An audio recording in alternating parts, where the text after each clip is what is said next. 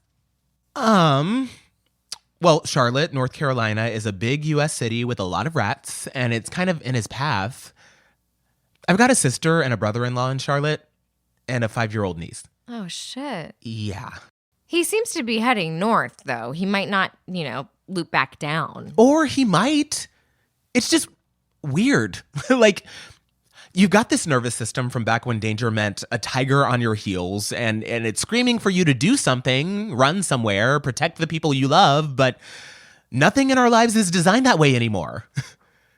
When that wave of rats came, I was going through this insane thing, and I thought, well, this guy who's clutching me really works out. But also I went, oh, I can't leave. I'm at work. If I ran, I wouldn't be able to help close up. So instead, I just stood there. I couldn't do anything but wait for the rats to stop.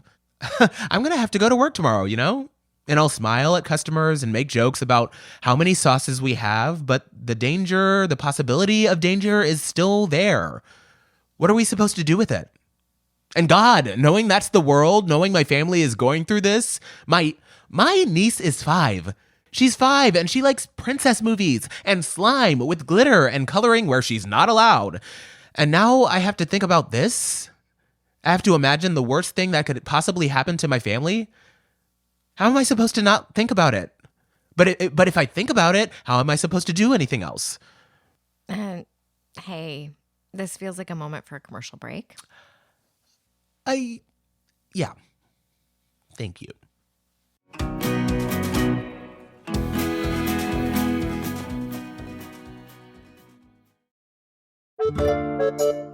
Hey, I'm Arnie Niekamp from the fully improvised comedy podcast Hello from the Magic Tavern. I'm here with my co-hosts, Chunt the Talking Badger, Bing Bong, and Usador the Wizard. I greet thee, listeners. Look, I'm trapped in the magical land of Foon, so I started a podcast interviewing elves, unicorns, and other weirdos. We have great guests like Felicia Day, Jason Mantzoukas, Brennan Lee Mulligan, Amy Mann, and so many more. Oh, and I think one time we interviewed a sentient shoe? I hope it was sentient. Not to mention the evil people we've had to interview. How I hate evil. Join us as we bar crawl across the magical land of Foon. Looking for adventure. Getting caught up in escapades. Hello from the Magic Tavern is available right now on your favorite podcast app and ad-free and with lots of bonus content on Patreon. Subscribe to Hello from the Magic Tavern today.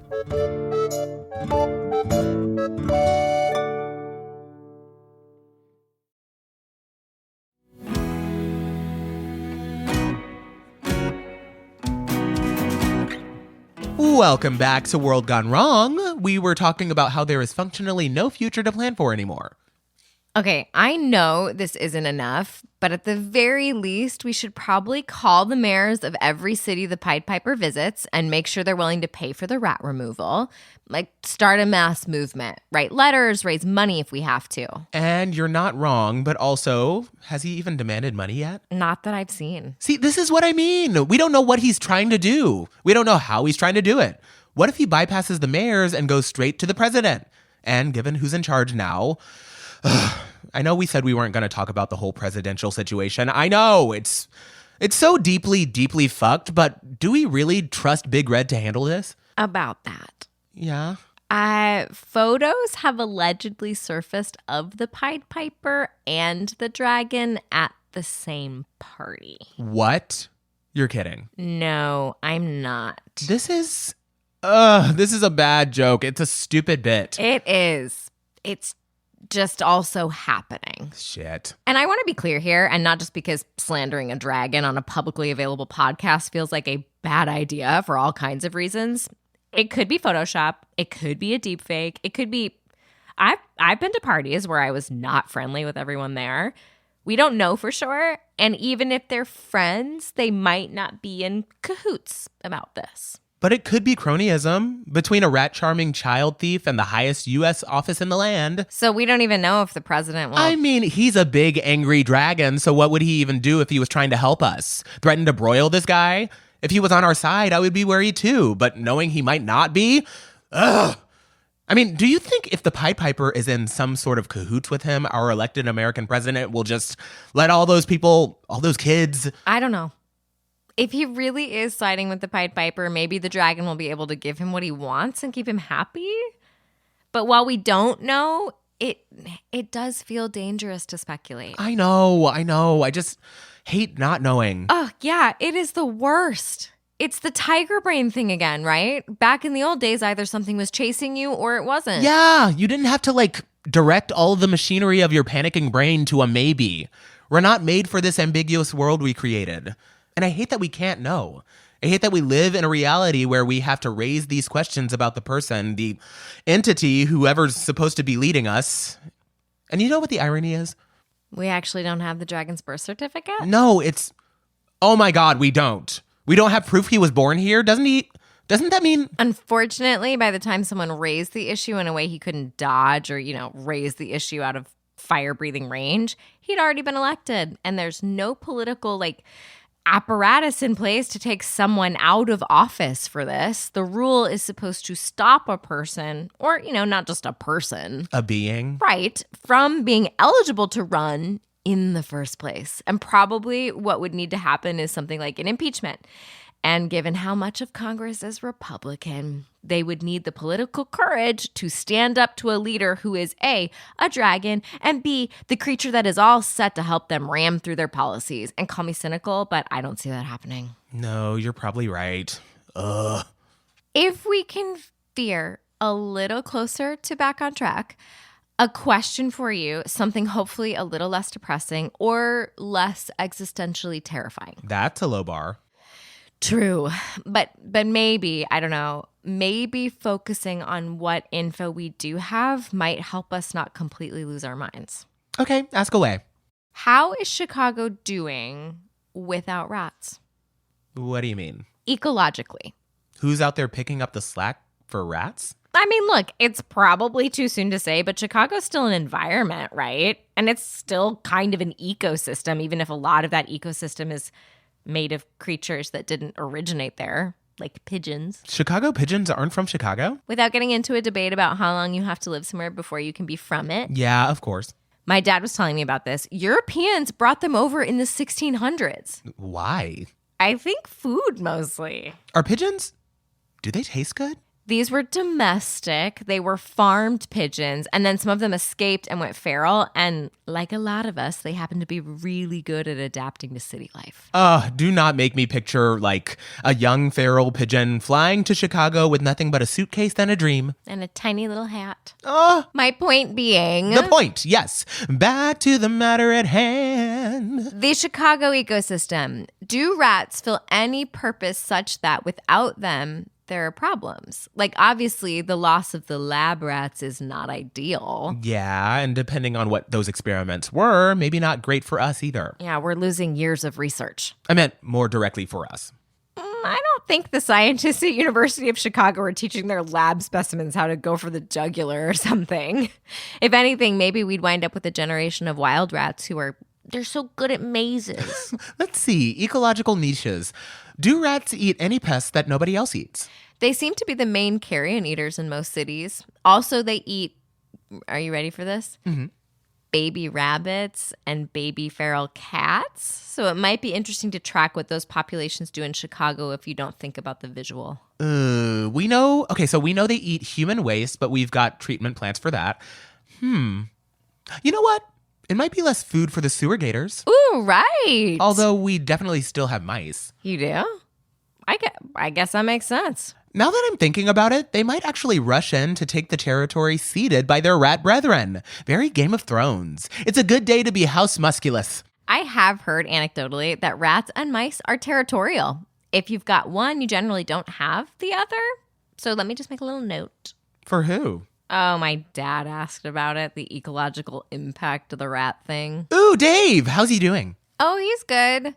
He's helping Carmen, the town librarian, with her broken fridge. Gardening, go bags, fridge repair. Folks, is there anything he can't do? Oh, please. He definitely cannot repair a fridge. When I say helping, I mean they're going around to the neighbors, giving out the perishable foods and putting everything else in coolers. See, that's nice. That's good. Community, caring for your community. Sometimes it's the only thing we can do.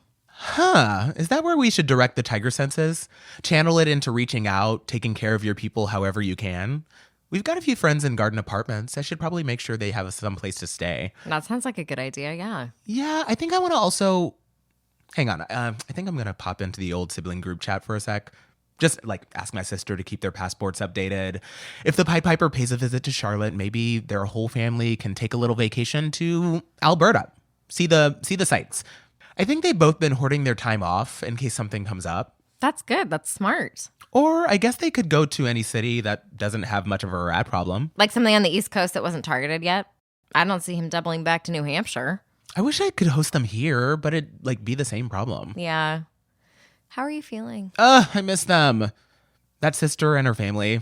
I haven't seen them in months, and with everything the way it is, it gets harder to imagine them out there, doing okay. Doing anything close to okay. Can you imagine raising a kid in all this? Not even a little bit. It's weird, you know? My siblings, we all saw each other all the time when we were younger, and now everyone's scattered.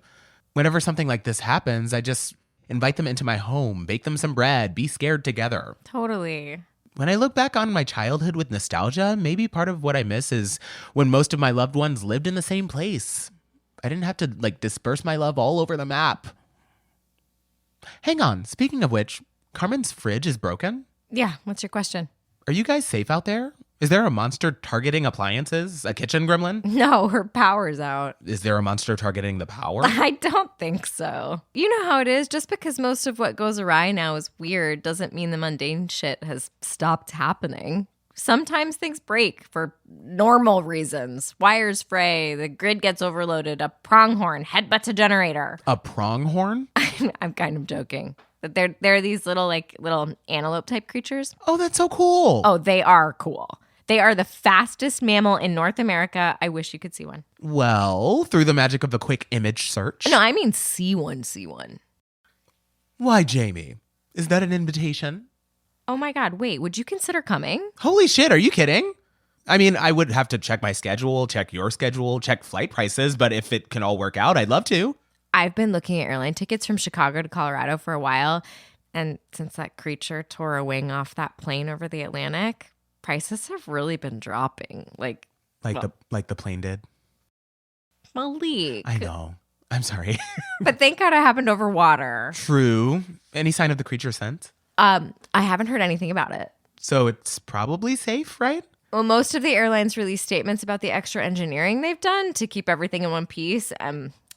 All of them except one, and I bet you can guess which one. That tracks. So yeah, try not to fly with them, I guess. They charge you extra for bags anyway, or water, or looking out the window. It's kind of like an airline and kind of like an extortion racket. An extortion racket in the sky. I can show you all around town, as much town as there is to show. Oh, I would love to see La Casa de Jamie E. Dave. Give you a huge hug in person, see a Sasquatch. I've been waiting to host you until things were a little more stable, but I don't think that's happening. Between now and the heat death of the universe? Anytime soon, yeah. Holy shit, if this all pans out, we could do like an in-person show live from Jamie's childhood bedroom. It absolutely would not be live. I do like being able to say we'll fix it in post. Are you sure it wouldn't be too much for you guys, on top of everything else, like to entertain a guest? No, we'd love to. Are you sure you're up for flying here? Well, probably better than renting a car, given what the roads have been like. It would seriously be so good to see you. Okay, we can talk about it more off mic. Oh, totally. So there you have it, listeners. Barring some form of unseen catastrophe, there is the thin possibility of a genuine World Gone Wrong reunion show, recorded very much not live in small town Colorado. Fingers crossed. Fingers, toes, cross it all. Well, I'd love to see you in person. But until then, dear listener, remember that you can join us as a member for more of this show. We've got blooper reels and behind the scenes shenanigans. And we did finally get back to the Selkies. Right, surprising no one, I am pro swimming with Selkies. Membership is only $5 a month. You can find this and much more at audaciousmachinecreative.com. And there are links in our show notes. Malik, my dearest friend on a screen, I think that's it. I think you are correct. I'm Jamie. I'm Malik. And this is World Gone Wrong. We know things are getting weirder every day, but we hope you're doing baseline, and we wish you a better tomorrow. And even when it's ashes, there'll be part of me that wishes we could stay. Jamie and Malik are played by Hilary Williams and Michael Turrentine. This episode was written by Jessica Best. Directed and edited by Jeffrey Nils Gardner. Our show art is by Carly Fairbanks. And our bangin' theme song is Falling in Love at the End of the World by Olivia and the Lovers. World Gone Wrong is produced and created by Jeffrey Nils Gardner and Eleanor Hyde.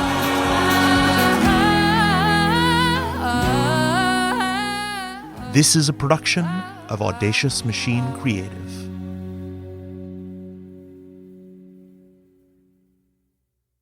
In this place, once known as Hartford, Connecticut, the wind doesn't howl. It screams. That screaming wind careens maliciously across the vast tundra until it breaks against the side of a monolithic structure. The Heart Life Tower.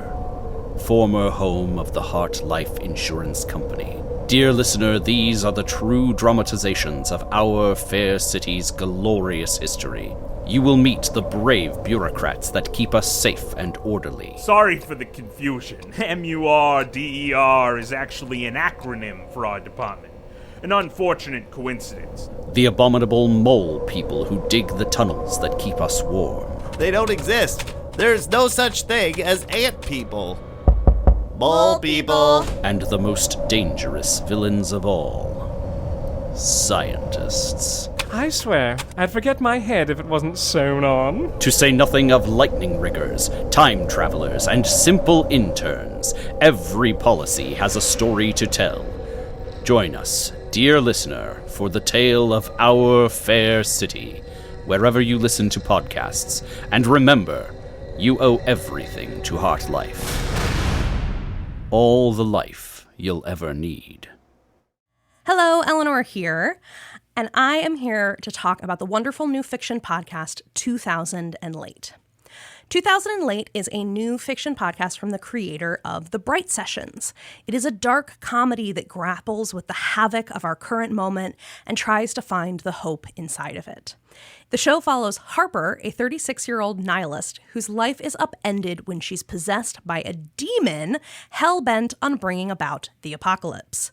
But Harper doesn't want to end the world, and the demon gives her more power than she's ever had in a very long time. So, yeah. I'm loving this show. It's sharp and funny, and it's a cathartic release from the anger and impotence I often feel about the dumpster fire of a world we are all living in these days. It's unapologetically angry, surprisingly tender, and deeply entertaining. I think that 2000 and Late is ideal for fans of Fleabag or Killing Eve, Jennifer's Body, Yellow Jackets, Venom. So, yeah, let's go create some havoc.